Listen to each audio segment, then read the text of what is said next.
Okay, so I am going to show you guys how the Waterslide decal paper works. I'm not going to do the computer part of it right now. I can show you that later if you would like, but I just want to show you how the actual paper works. So there are two different kinds. There's a clear and there's a white. The type of paper you're going to print on really just depends on the kind of project that you are doing. If the background is a white colored background, like a white mug or a light color, then you want to go with the clear. If your background is a colored background or if it's a black background, you want to go with the white, otherwise it's not going to show up. So these ones, there are a bunch of different kinds of brands that you can use. I like these ones. This is all I've used. You can't really tell the difference between the white and the clear. This is the white, so it's important that you keep them separated until you actually put them in the water.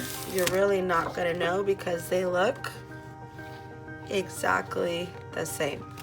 So I highly recommend that you keep them separated.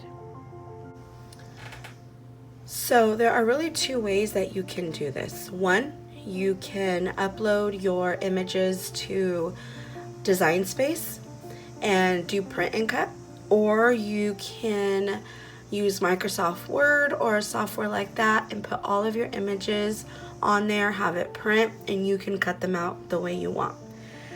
For example, I had a customer that wanted her logo on a tumbler, and I thought it would look better if I used print and cut. So this is what it came out like. I cleaned it up around the antlers and the mason jars, so it wasn't just a square. It gave it a little bit more definition, and it looked a little bit nicer in my opinion than it just being a square all the way around. So I uploaded her image into Design Space, cleaned it up, had it print and cut, and then I sealed it and was able to use it that way. This was an extra one that I had. Now, another way that you can do it is, like I mentioned, on Microsoft Word or a program like that. I like to use Microsoft Word. I don't like to waste the paper, so if I have somebody order one little quote or a picture or something, I like to put in a bunch of other pictures, so I'm not wasting the entire sheet, which is another issue with Design Space, is you can only use so much of your sheet. The rest, once you print on it or cut on it, you could put it back through your printer, but it's a lot more difficult. So I just like to do it from the beginning. So this is something that I had already done. Somebody probably ordered something and I just found some random images. So these have been printed and sealed already.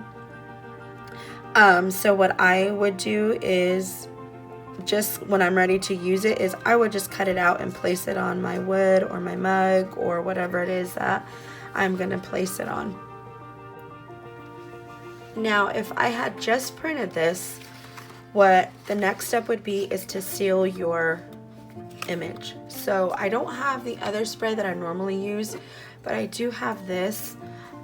It works fine, so if you can't find the other acrylic sealer that I have posted the link to on the Facebook group, you can go out and find some Mod Podge.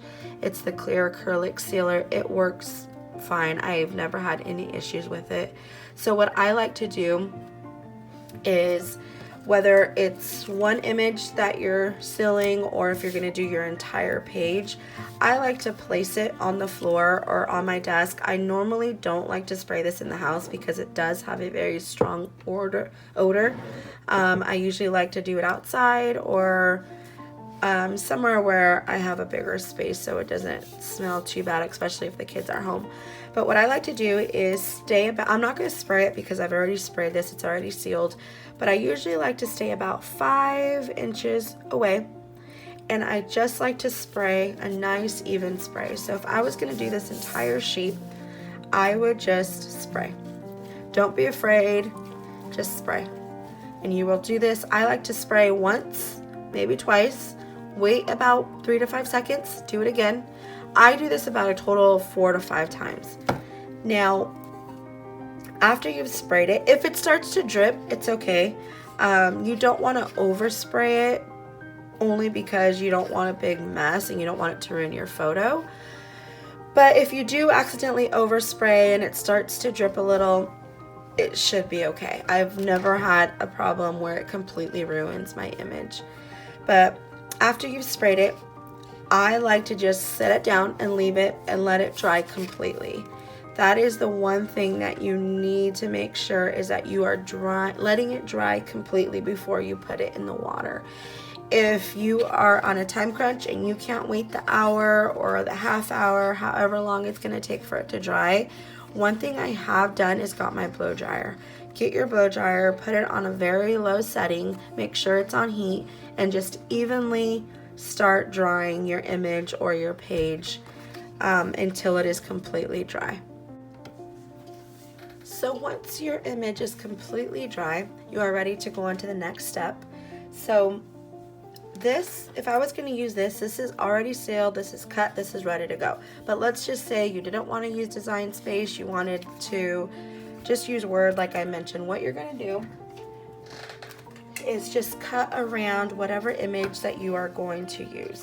So I'm just going to use this one, so that way I can show you. I honestly don't even remember if this paper is clear or if it's white. So I plan on putting it on this white mug that I have here. So if it turns out that it's clear, I'll have to grab something else to put it on. But I would recommend to use like a paper cutter just so it's straight.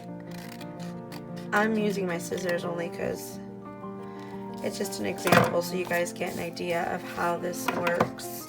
It really doesn't have to be cut perfect, it's however you want. So once you have your image cut, it's already sealed. What you need is a bowl of water, and I recommend warm, not too warm. You don't want it hot, you don't want it cold. I would say like bath water. You want it a little bit warm. I'm gonna put this image on my cup, so see how it really is a little bit too long. I don't want to struggle with getting this on, so I'm gonna cut just a tiny bit more of this off. This image is a little bit too big for this mug, but we will make it work.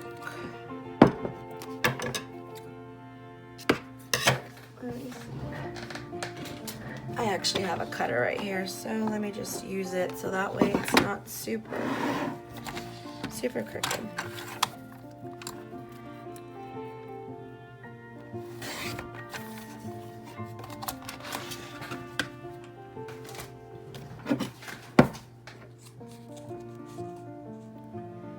I think that'll be a little bit better.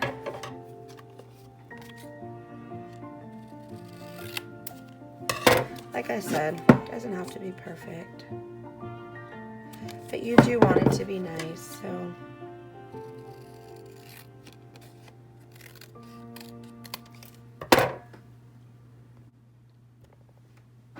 So once you are happy with the way your picture fits your mug, or whatever item that you're putting it on, you are ready to go on to the next step. So again, I recommend having your bowl of water and a paper towel or a towel. So what you're going to do is take your image and you are just going to place it, oops, sorry, this is going to bother me. You are just going to place it in the water. You're going to notice it kind of curl up, which is perfectly fine. You can leave it curled up, but I like to turn it around the other way. You're going to leave it in here for about 30 seconds or so.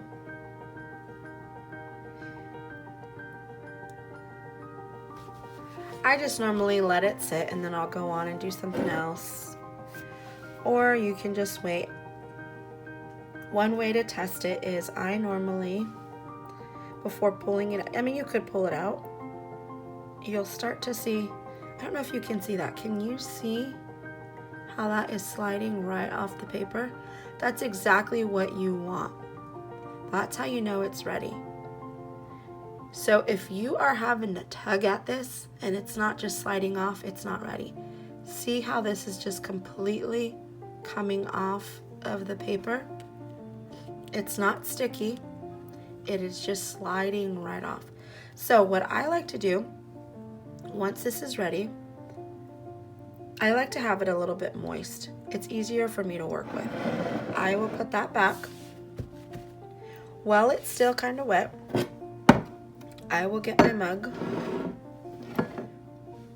and with the backing still on, again, this is just my preference, I like to slide it onto my mug. And now make sure that all of the bubbles are out. Now this one, like I said, is a little bit too big. This image is a little bit too big for this mug. But I'm gonna try to make it work somehow. Let's see, this is probably not a good one to show you because it is so big. It's just the shape of the mug, the way it curls up. See how it's kind of cracking my paper?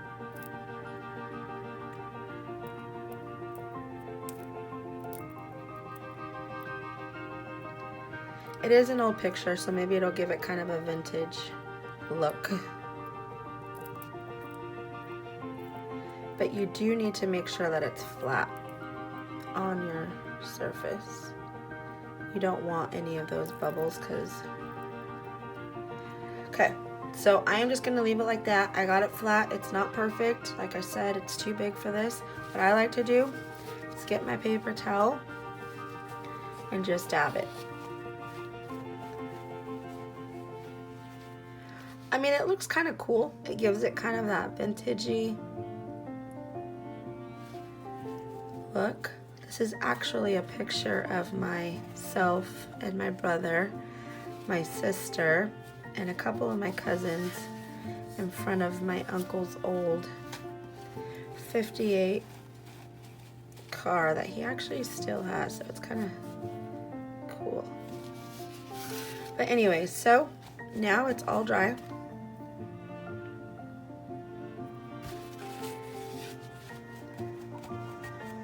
Okay, so now, I don't know if you can see, I'll try to get as close to it as I can. See how you can kind of see how it cracked? You can see right here it cracked, and that is only because I really kept moving it around a lot. I should have probably made it smaller, but this is something that I already had done, and I just wanted to show you how it worked. So this is pretty much done now. You can stick it in the oven. I don't remember the exact times. You don't want to leave it in the oven for too long, over bake it, because it will ruin it. You'll start to get blisters in your picture. I will have to look up in my notes and find out exactly how long I leave it in there for, or maybe I'll just try it with this one, only because it gives it a little bit of an extra seal. But honestly, if you decided to leave it like this, it would be just fine. Only thing is, I do not recommend putting it in the dishwasher. I honestly can't remember if I put them in the dishwasher or not. I want to say not, but again, don't quote me on that. I need to really go back and look at my previous notes. It's been a while since I've done the water slide, so I need to go back and look before I tell you for sure. But I do recommend hand washing just to preserve it. But that's about it. If you would like me to show you the computer and the actual sealing part, I can do that also. And if you have any questions, please do not hesitate to ask me. If this was helpful to you, please do not forget to like the video. If you are not a part of my craft group on Facebook, please join. You can search Liz's Cricut Crafts and More on Facebook, and I should come up. I will put the link at the bottom of this video as well.